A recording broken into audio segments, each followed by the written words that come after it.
नमस्ते, मैं हूं पवन सिंह और आप देख रहे हैं नवभारत टाइम ऑनलाइन। लोग कंट्रोवर्सी करके कंट्रोवर्सी में रहते हैं, लेकिन पवन सिंह चुप रहता है तो भी कंट्रोवर्सी में ही रहता है।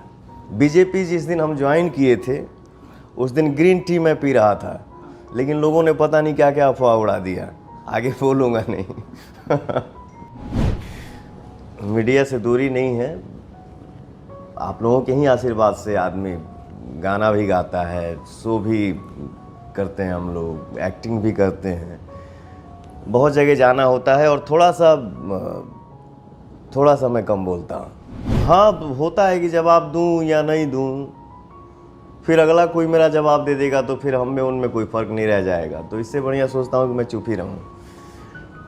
हमारी इंडस्ट्री में, जिस इंडस्ट्री से मैं हूँ, लोग कंट्रोवर्सी करके कंट्रोवर्सी में रहते हैं, लेकिन पवन सिंह चुप रहता है तो भी कंट्रोवर्सी में ही रहता है। समय आएगा तो आदमी बोलेगा ही बोलेगा। मैं जिस मंच पे जाता हूँ जहाँ गाने के लिए, जहाँ लाखों की भीड़ होती है, और मंच पे जाने के बाद हमारा ऑडियंस जब ताली बजाता है तो लगता है कि मुझे जीवन का सारा अवार्ड मिल गया, और उससे बड़ा मेरे लिए कोई अवार्ड नहीं हो सकता। जहाँ तक कि मैंने बोला ना कि लोग कंट्रोवर्सी करके कंट्रोवर्सी में रहते हैं, लेकिन पवन सिंह चुप रहता है, फिर भी पवन सिंह पे ही बातें चलती रहती हैं। बीजेपी जिस दिन हम ज्वाइन किए थे उस दिन ग्रीन टी मैं पी रहा था, लेकिन लोगों ने पता नहीं क्या क्या अफवाह उड़ा दिया। आगे बोलूँगा नहीं। समय आएगा तो चुनाव भी लड़ेंगे, इसमें कोई ये नहीं है। देखिए, हो सकता है आ जाए। देखिए, मैं शुरू से ही यही बोलते आ रहा हूँ और आजीवन यही बोलूँगा, ऑडियंस मेरे लिए भगवान है। क्योंकि मुझे देखने के लिए जो 10 रुपया खर्चा करता है, या 1 रुपया या 1000 या 1 लाख जो भी है, वो मेरे लिए भगवान ही है। मुझे पब्लिक ही गायक बनाया और पब्लिक ने ही मुझे नायक बनाया। आगे देखते हैं और क्या क्या बनाते हैं। भोजपुरी दुनिया में हम लोग कोशिश में हैं और बातचीत भी कर रहे हैं कि फिल्म सिटी बने, क्योंकि यूपी बिहार के बहुत सारे बच्चे हैं जो एक्टिंग करना चाहते हैं, और मुंबई ऐसा शहर है, इसमें कोई दो राय नहीं है। हमारे पैकेट में 1 रुपया भी नहीं होता था, लेकिन करोड़ों रुपया अगर कोई धरती दिखाया तो वो मुंबई ही है। तो ये हमारे लिए कर्म भूमि है और ये हमारे लिए पूजा स्थान है। तो कहीं के भी लड़के हों, वो बेंगलोर से हों या मुंबई से हों या यूपी से हों, बिहार से हों, इंडस्ट्री बने और इंडस्ट्री खुले, फिल्म सिटी बने, ताकि जिसके पास मुंबई आने जाने का पैसा ना हो, कहीं और जाने का रास्ता ना हो, तो किसी के भी घर में अगर रास्ता खुलता है कमाने का, तो ये हमारे लिए सौभाग्य की बात है। देखिए, अभी तक तो हम सिंगर और एक्टर ही बानी।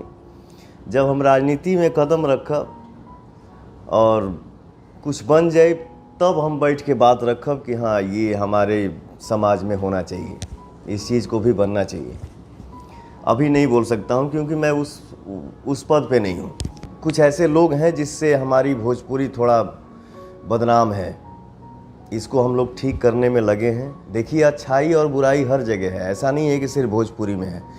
एक ठो कहावत कहल बा ना भोजपुरी में कि नामी बनिया बदनामी चोर, तो एक धब्बा लग चुकल बा भोजपुरी पे।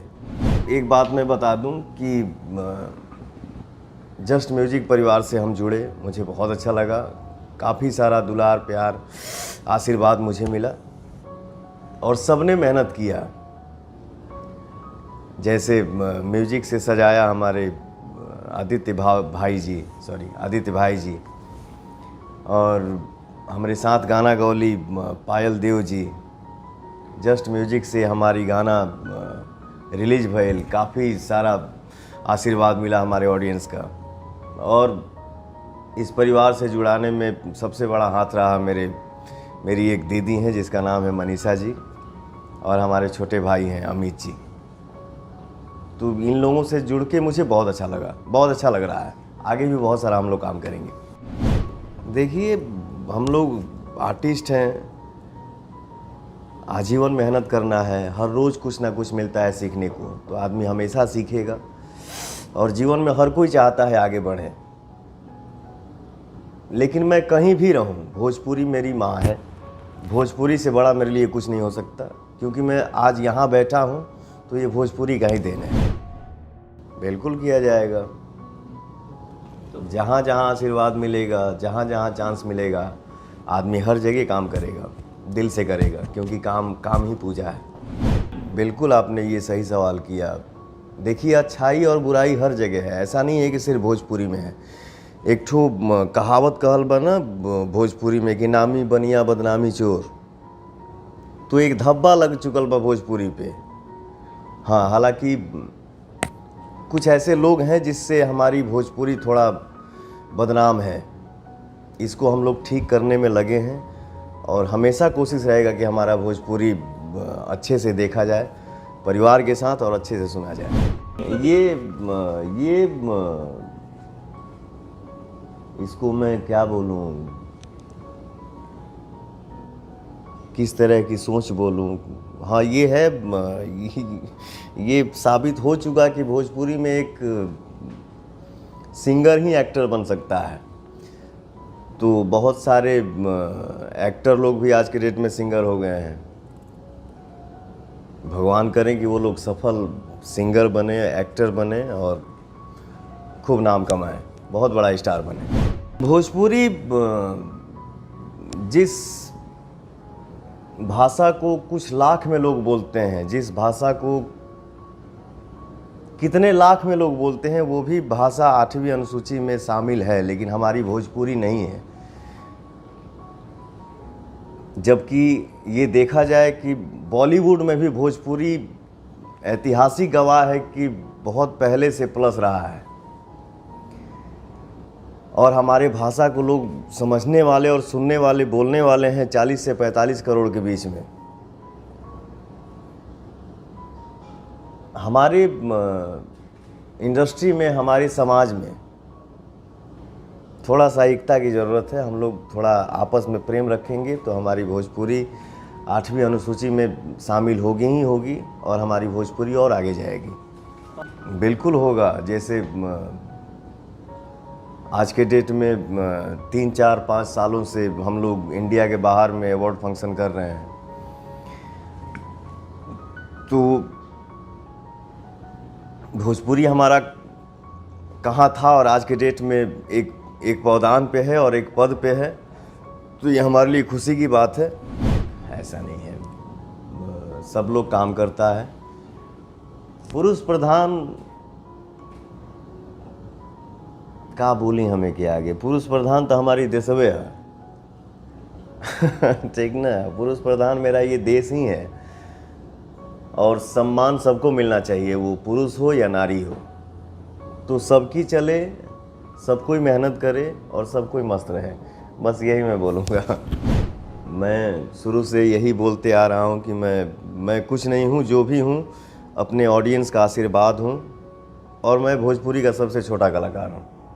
मैं कोई स्तंभ नहीं हूँ। भोजपुरी इंडस्ट्री में जितने सिंगर हैं, एक्टर हैं, एक्ट्रेस हैं, हम लोग एक फैमिली हैं, हम लोग एक परिवार हैं, और ऐसी स्टोरी अगर सामने आएगी तो हम लोग बिल्कुल काम करेंगे। साल 2019 में भोजपुरी इंडस्ट्री में अक्षरा सिंह और पवन सिंह के बीच हुए विवाद ने खूब सुर्खियां बटोरी थीं।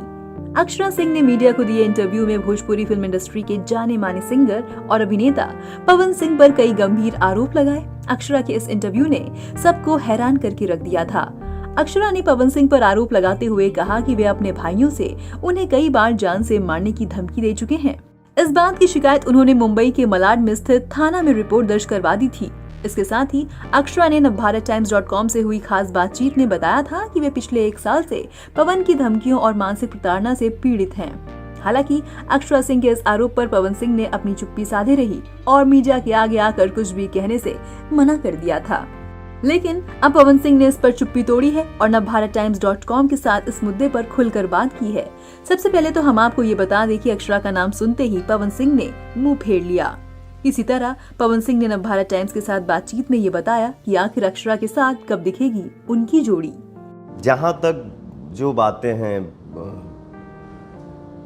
कोई भी एक्टर या एक्ट्रेस साथ में काम करता है कुछ सालों तक करता है, कुछ हो जाता है तो कोई काम नहीं करता है। जिसको अच्छा लगता है वो अच्छा बात बोलता है, जिसको नहीं लगता है वो बुरा बात बोलता है। तो उससे मुझे कोई शिकायत नहीं है और सब कोई आगे बढ़े, सब कोई मस्त रहे। जब पवन सिंह से ये जानने की कोशिश की गई कि अक्षरा के जाने से उन्हें कितनी तकलीफ हुई, तो सुनिए इस पर पवन का क्या कहना था। मैं इन सब मैटर पे कभी बात नहीं किया हूँ और कभी नहीं कर सकता। वी विश की पवन और अक्षरा के बिगड़े रिश्तों में सुधार आए और दोनों जल्द ही अपने फैंस के लिए फिर से एक साथ नजर आएं। मुंबई से संजय मिश्रा की रिपोर्ट, नवभारत टाइम्स।